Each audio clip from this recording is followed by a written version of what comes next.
எனக்கு இது நடக்க மாட்டேங்குதுன்னு அந்த காரியத்துக்காக நான் ஜெபித்த விட்டுட்டேன்னா, எனக்காக ஒருத்தர் ரிஸ்க் எடுத்து யுத்தம் பண்றார் தெரியுமா, அவரை நீ கனவீனப்படுத்துற.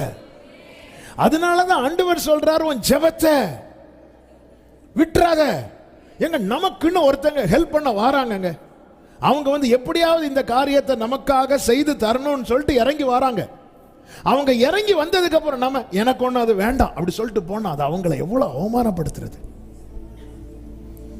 எவ்வளவு கனவீனப்படுத்துறது.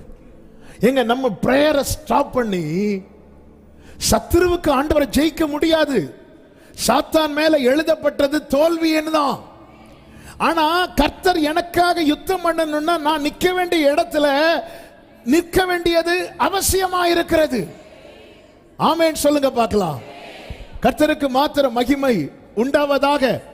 அவர் யுத்தம்